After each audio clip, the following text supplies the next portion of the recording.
কেমন শাস্তি বলো? কোনো দিয়েছে মনে হয়, কোনোর মতো বন্ধ একবারে। হ্যাঁ, এখন বাজে ভোর 4:30, আর এখন আমি বেরিয়েছি একটু গাড়ি নিয়ে, কারণ গাড়িটাকে তো একটু হাত সেট করতে হবে, তাই না? তো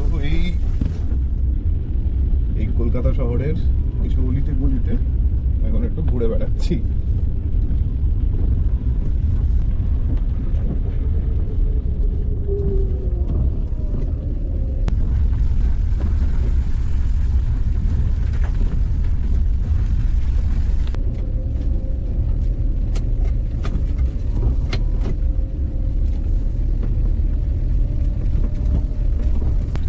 আজকে ওয়েদারটা একদম ভালো না, খুব রাত 3টে থেকে বৃষ্টি শুরু হয়েছে। তো এই ফোন চালাচ্ছি। আসলে এটা আমার বহুদিনের শখ ছিল যে নতুন গাড়ি কেনার পর একটু সকালবেলা আমি নিয়ে বেরোবো, কারণ যখন আমি এই কলকাতা শহরে এসেছিলাম তখন মানে চোখের সামনে দেখেছি অনেক মানুষ সকালবেলা গাড়ি নিয়ে বেরোন, তাদের পরিবারের সঙ্গে একটু কোথাও গিয়ে চা খেলেন সকালবেলা। তো সেই সব মানে স্মৃতিতে ভীষণ এখনো পর্যন্ত তাজা। মনে হয় এই কয়েক বছর যেন আগে আমি এসেছিলাম এই শহরে। দেখতে দেখতে সময় কেটে গেল।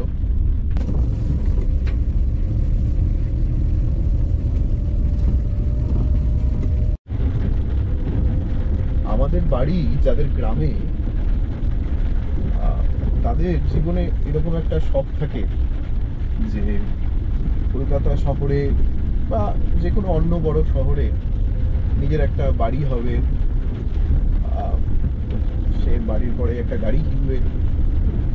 কিন্তু এই সব কিছু অ্যাচিভ করতে করতে মানে একটা সময় আমরা সেই আনন্দটা নিতেই ভুলে যাই, যে যখন সেটা কেনা হয়ে গেল তার যে এক্সাইটমেন্ট, যখন কেনা হবে করছে, তখন তার যে এক্সাইটমেন্ট, সেই এক্সাইটমেন্টটা আমাদের কিন্তু আর থাকে না।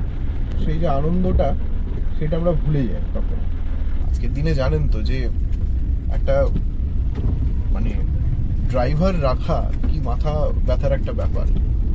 তো সেখানে আর আমার এটা টার্গেটই ছিল যে গাড়ি কিনলে সেলফ ড্রাইভ করবো, মানে নিজেও চালাবো। তাই বলে এখন তো আমি খুব দূরে যাব না, খুব দূরে গেলে হয়তো ড্রাইভার নিয়ে গেলাম, কিন্তু অ্যাটলিস্ট 15-20 কিলোমিটারের মধ্যে যে রেডিয়াসে যে জায়গাগুলো, সেগুলো আমি নিজেই যাব।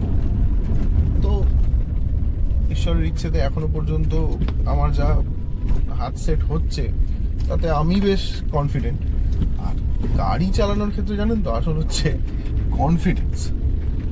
মানে যদি আপনার নিজের ওপর কনফিডেন্সটা থাকে যে আমি গাড়ি ঠিক কাটিয়ে বার করে নিতে পারবো, তাহলেই সব হয়ে যাবে।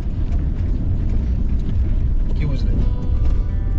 তা শুভেন্দু তো নিজের মতো করে ব্লগটা শুরু করলো, তাই আরো একবার হ্যালো এভরিওয়ান, কেমন আছেন আপনারা সবাই? পুরনোদের ওয়েলকাম ব্যাক আর নতুনদের ওয়েলকাম জানিয়ে আমি ইন্দ্রাণী শুভেন্দুকে সঙ্গে নিয়ে শুরু করছি হট কাপলের আর একটা এক্সাইটিং ব্লগ। গত সপ্তাহে বসন্তকাল যেভাবে বর্ষন্তে পরিণত হয়েছিল, তাতে করে কোনো কিছুতেই আর সেরকম এক্সাইটমেন্ট ছিল না। তবে শুভেন্দু একটু বেশি এক্সাইটেড হয়ে বেরিয়েছিল গাড়িটা নিয়ে। নতুন নতুন কোনো কিছু শিখলে যা হয়, 9টা ক্লাস করার পর মোটামুটি গলির মধ্যে নেহাত ভালোই চালাচ্ছে, কিন্তু তাই বলে বৃষ্টির মধ্যে ভাবে আমাকে না জানিয়ে গাড়ি নিয়ে বেরোনো এবং খানিকটা সারপ্রাইজ দেওয়া, বিষয়টা আমার মোটেই পছন্দ হয়নি। সারপ্রাইজ তো অনেক দূরের কথা, মাথাটা খানিকটা গরমই হয়ে গেছিল।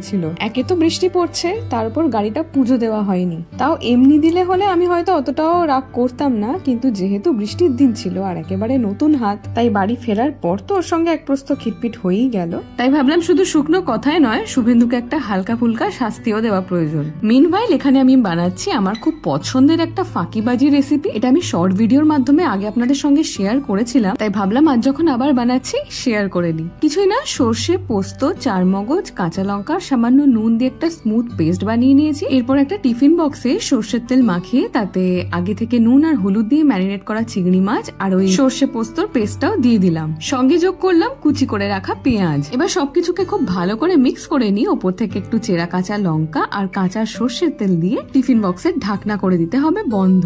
না, পাশে রাখা ওই বেগুনগুলো এই রান্নায় কোনো কাজে লাগবে না, ওটা আসলে ওই ডালের সঙ্গে বেগুন ভাজা করব বলে রেখেছি। তবে কাজের দিনের সকালবেলা রান্নার তামঝাম খুব একটা থাকে না, কিন্তু যে দিদির থেকে আমরা রান্না নিই হোম ডেলিভারি, গত 3 সপ্তাহ হলো উনি গেছেন দেশের বাড়ি। যাই হোক, কি আর করা যাবে, সবে মিলে করি কাজ করেই চলছে।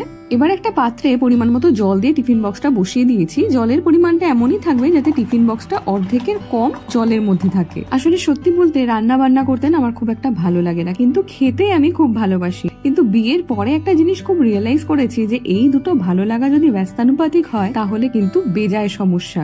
মানে ওই খেতে ভালোবাসি কিন্তু রান্না জানি না, এইভাবে বেশি দিন চলে না। তাই মায়ের থেকে শেখা এই ফাঁকিবাজি রেসিপিগুলো আমার সত্যিই খুব কাজে লাগে। আর চিংড়ি মাছ যেহেতু আমাদের দুজনেরই ভীষণ পছন্দের, তাই এটা আমি মাঝে মাঝেই বানাই। গরম ভাতের সঙ্গে কিন্তু এই রেসিপিটা অবশ্যই ট্রাই করে দেখবেন। আর যারা ট্রাই করেছেন তারা তো জানেনই যে এটা কতটা সুস্বাদু হয়। শুভেন্দু, বাটা মাছ আজকে কি দিয়ে হচ্ছে? সর্ষে বাটার ঝাল না কালো জিরে দিয়ে? চমকে গেলাম। কেন? হঠাৎ করে এসে পেছন দাঁড়িয়ে এটা হচ্ছে সর্ষে দিয়ে। সিরিয়াসলি তুই চমকে গেছিস? তুই মানে মন দিয়ে করছিলি না? মন দিয়ে করছিলাম। হঠাৎ করে কথা বলছিলাম। এই মাছটা একটু বড় দিয়ে। হ্যাঁ, এটা না মাঝখান থেকে ইজিলি একটা কাট দেওয়া যায়। না দেখো ঠিক আছে, করে ফেলে খাওয়ার সময় কাট দিয়ে দেবো। না, এটা তুই খাবি। না না, এটা দুজন মিলে ভাগ করে খাবো। দেড়টা দুটো ছোট। আচ্ছা, আর অর্ধেক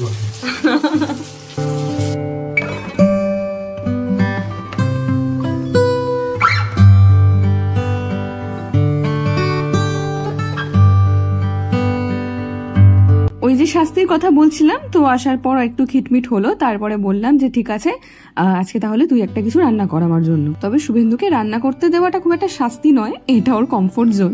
কিন্তু যেহেতু কাজের দিন আর একটু পরেই অফিসে বসতো, তাই একটুখানি টাস্ক ছিল বইকি। কিন্তু তাও গোটা বিষয়টা একদম টাইমলি শেষ করেছে এবং দুপুরবেলা আমরা ডিসাইড করলাম যে আমার বানানো চিংড়ি মাছটা ও খাবে আর ওর হাতের এই বাটা মাছের ঝাল আমি খাবো। আর এসবের মাঝখানে ডাল আর বেগুন ভাজা বেচারা একটু ব্যাকসিটেই চলে গেছে।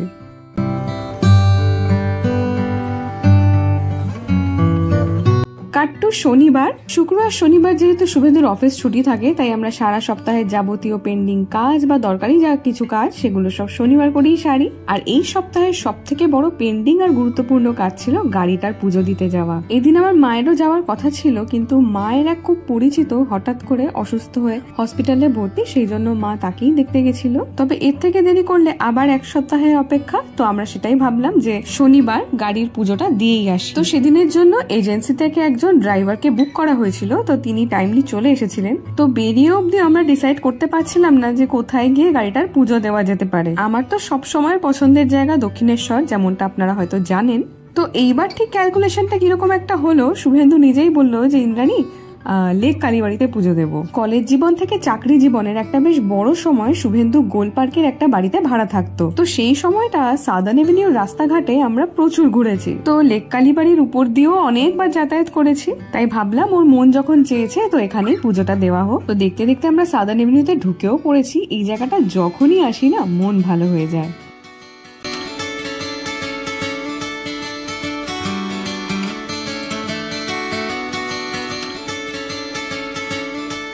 যখন আমরা পৌঁছাই ঘড়িতে তখন দুপুর 3টে মতো বাজে, আর মন্দির চত্বর প্রায় ফাঁকা বললেই চলে। যেহেতু প্রথমবার গাড়ি পুজো, তাই জন্য কিরকম কি নিয়ম কিছুই জানা ছিল না। যারা লেক কালীবাড়িতে গাড়ির পুজো দিতে চান তাদের জন্য কটা ইনফরমেশন শেয়ার করি। গাড়ি পুজো দেওয়ার ক্ষেত্রে আপনাকে 2টো ডালা বানাতে হবে। একটা হচ্ছে আপনি যে ডালাটা মাকে অর্পণ করবেন, এখানে দেখুন আলতা, সিঁদুর, মিষ্টি, ফুল সবকিছুই আমি দিয়েছি। এই মিষ্টির বাক্সে নাম আর গোত্র লেখা আছে, ফলত আলাদা করে বলে পুজো দেওয়ার ব্যাপার নেই। আর পুজোটা আমাদের সামনে হয়ওনি, যেহেতু আমরা গাড়ির পুজোতেই কনসেন্ট্রেট করছিলাম, সেহেতু এখানে পুজোর জন্য আমরা আর অপেক্ষা করিনি। এই হচ্ছে লেক কালীবাড়ি মায়ের প্রতিমা। এবার আরেকটা ডালা আপনাকে বানাতে হবে গাড়ির পুজোর জন্য। সেখানে আপনি আপনার পছন্দ মতো মিষ্টি, ফুল, চেলি, লেবু, লঙ্কা, ধূপ, মোমবাতি, একটা নারকেল, এই সমস্ত কিছু ছিল। এখানে 4 চাকা গাড়ি পুজোর জন্য দক্ষিণা হচ্ছে 501 টাকা, আর 2 চাকার জন্য হচ্ছে 301 টাকা, এটা ফিক্সড প্রাইস। আর পুজোর সামগ্রী যা যা কিনবেন সেগুলো তো অবশ্যই আলাদা।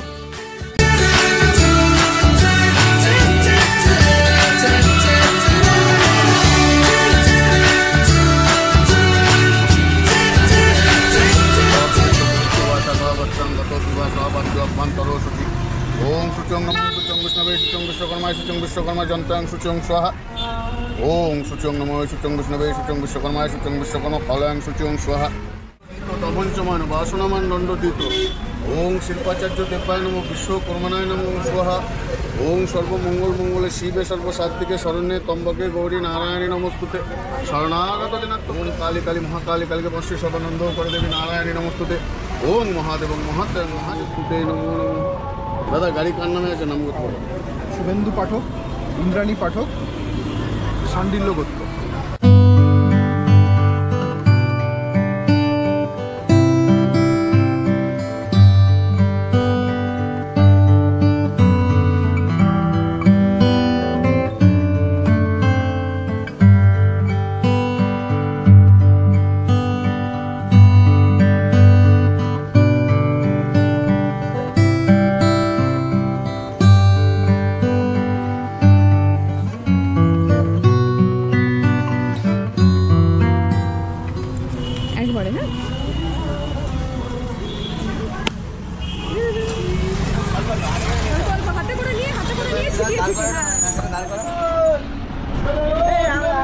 চারটে চাকা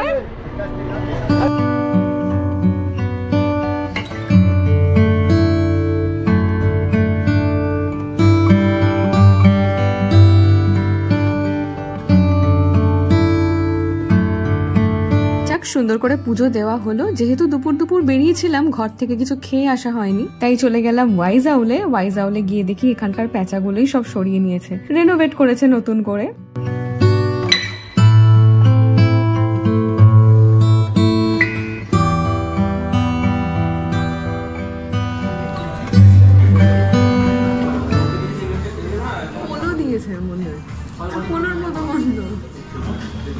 মিন্ট মিন্ট অ্যাকচুয়ালি ফ্লেভারটা তো পোলোটা তো মিন্ট ফ্লেভারের, ওই একটা মেন্থল, একটা খুবই টেস্টি আমি বলবো।